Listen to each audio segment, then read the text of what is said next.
What are we today? Friday, I think. Yeah, it's Friday, May 8th. Dispatch just texted me. Give me 1 second.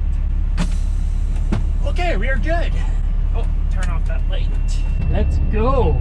I had a very nice experience this morning. So I slept in this parking lot beside the Timmy's here in Red Lake, and it's been tricky to find coffee. Oh, I forgot to put my curtain, or not my curtains, my sun visors back up. Give me 1 more second. Because when I put my curtains up in there, I have to unhook my visors because my curtains go up there, right?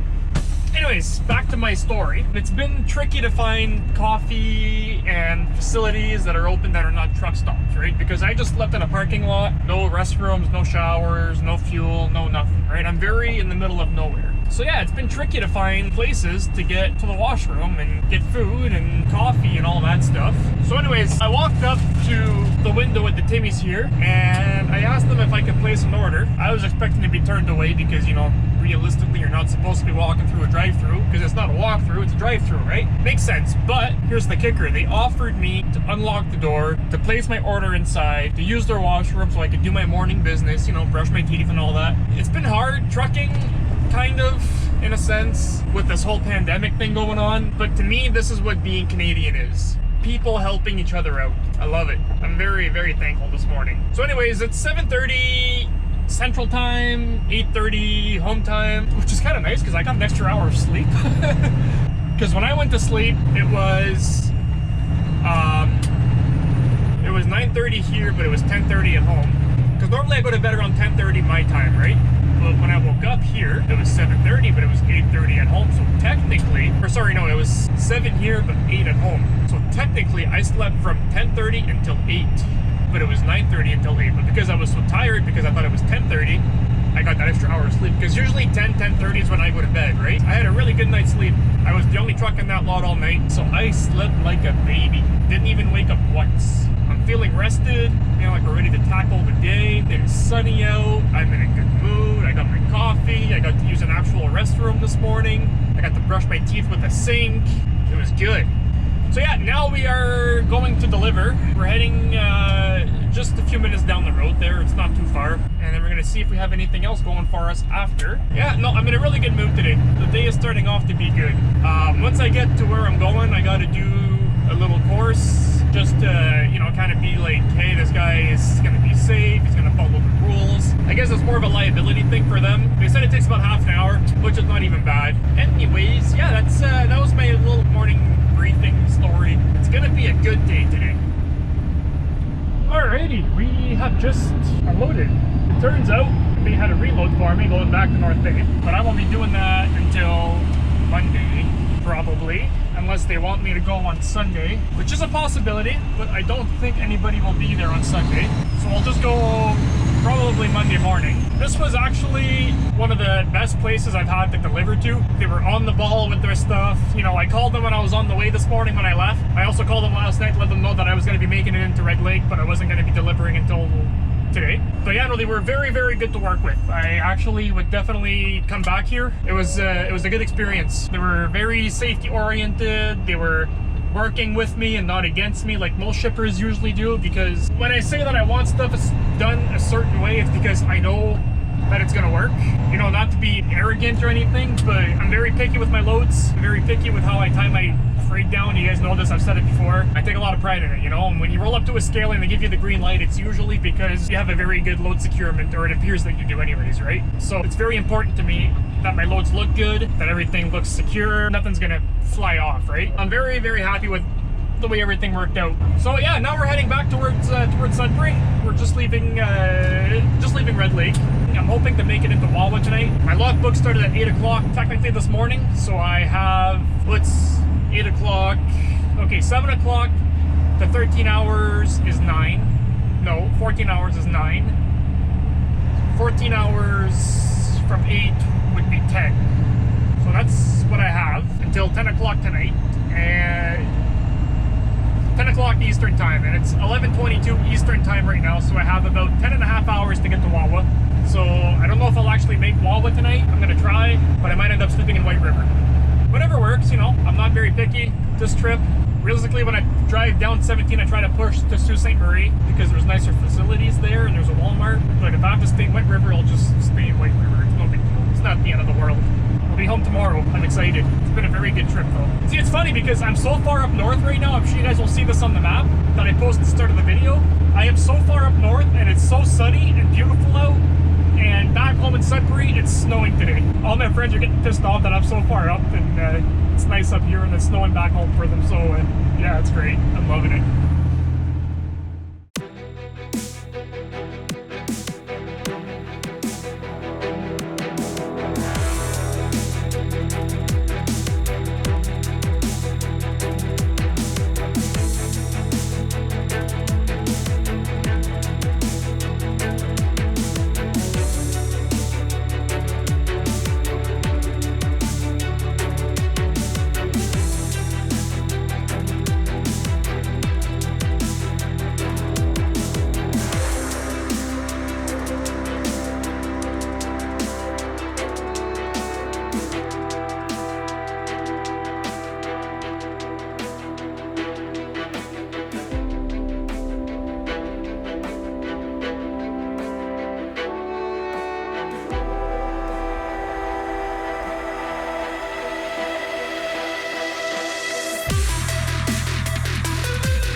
Back in Ontario. We haven't even left the province, but I figured I would say it anyways. So yeah, it's 2:05 home time, 1:05 this time. I came to the conclusion that I will not make Wawa tonight, so I will be sleeping in White River. The other thing also, there's a chance I may have to reset out of town because I got like something like 16 hours left in my 70-hour cycle, but I also have a 16-hour drive left to get home. So that's gonna be a little bit tricky. 16-hour drive home or something like that. I'm not entirely sure how long it takes, but it's something between 10 and 16 in between these. It's definitely more than 10, but less than 16. I would much prefer to not have to reset on the road. I will if I have to. I would just really prefer to reset at home, just for the simple fact that my truck is tiny. I have a 30-inch sleeper, so I would go probably a little bit stir crazy if I have to spend 36 hours straight in here, because for every 70 hours that you work, you have to do a 36-hour reset where you can't move the truck, right? Anyways, I called my safety guy and he's trying to see if there's any hours I can make back from the last 14 days or so. Like I said, I would do it if I had to. It would just be kind of miserable given the size of my truck. You know, if I have to, I have to. There's nothing I can do about it. You know, that's the law. The law is the law. Especially because I'm on e-logs. If I go over, I'm automatically in violation of the 70-hour cycle. So yeah, that would... that's a nice ticket, nice fine. So yeah, I will update you guys as I know more. But regardless, I'm gonna more than likely end up in White River for the night, and I'm gonna keep going tomorrow if I can. If not, well, that sucks. I think had it not been for the reload, that took a little bit more time, you know, than I thought it would. Well, I would have made it home no problem, and I would have made Wawa tonight. And then Wawa's like a 5-hour drive from home, so it's not even that bad. But you know, it is what it is, like I said, right? It's trucking. It's like I said one time, you know, your plans never really go according to plan, even though you try to. It just doesn't always work out that way, right? So yeah, anyways, we're gonna keep on driving. I'm not upset. It is what it is. That's what I signed up for when I started working here, right? So yeah, like I said, I'll update you guys as I know more.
Thunder Bay, I think, or a suburb of Thunder Bay. I'm not entirely sure. All that I know is that we are within the limits of Thunder Bay, and that I guess this is kind of like the Thunder Bay bypass. It avoids most of Thunder Bay when you drive down this road. It's a little shortcut, I think. I don't know. My GPS brought me down here and I followed it. And I took the same thing on the way up, except the scale was open. But on the way back, it is closed, which is great. So that means that I don't have another scale to deal with until tomorrow when I go through Hayden. Oh, and Elliott Lake. I forgot about Elliott Lake. So 2 more scales to go through. But yeah, no, it's 5:30. We are back in the Eastern time zone right now. And I have 4.5 hours left of driving. So yeah, I'm gonna make White River as long as I don't get any delays. So as long as the highway is open and as long as, as long as everything goes well and there's no delays, the highway's open, no accidents, no nothing, we will make White River tonight and we will keep on pushing tomorrow. So I was talking earlier about the potential lack of hours. Well, turns out I have enough hours. I was looking over everything earlier. I stopped at the petrol pass just up the road. I used the washroom, and I'm gonna be okay. I'm not worried. I have plenty of hours to get home. So yeah, I'll be home tomorrow afternoon. So I'll leave White River at some point when I wake up there. I'm not in the big rush to leave. Just at some point I'm gonna leave, but I think I'm gonna not necessarily sleep in, but I'm gonna wake up earlier than later than I normally would. Because it's Saturday, and I tend to do that when I come back on Saturdays. I take Saturday a little bit more easygoing, not necessarily in the sense that I slack all day, but I take a bit of time just to sleep a little bit longer, because they don't need me back in town, right? It's Saturday, we have our on-call guys, and I'm not on call this weekend. When I came back from Lac des Îles like 2 months ago, and I went up in February, I slept in Sault Ste. Marie the last night, and I woke up at like 10 o'clock in the morning that morning, and then I just started heading back home. But I don't want to sleep in too late for the simple reason that it's still a little bit of a long drive to get back. It's like 6.5 hours, so I don't want to be home late at night either. I'd like to be home at some point in the afternoon. So if I get going around like 9 o'clock, I could be home by 2:30. That would be really good. I'd be pretty happy with that. And then I can get home and walk my dog, edit some vlogs, watch some TV. Do my typical Saturday stuff, and then tomorrow or on Sunday I can go out and do my groceries and all that, and all the stuff I normally do. So yeah, we're gonna make everything work. Everything is gonna work out fine. I'm not worried. I am not stressed out at all.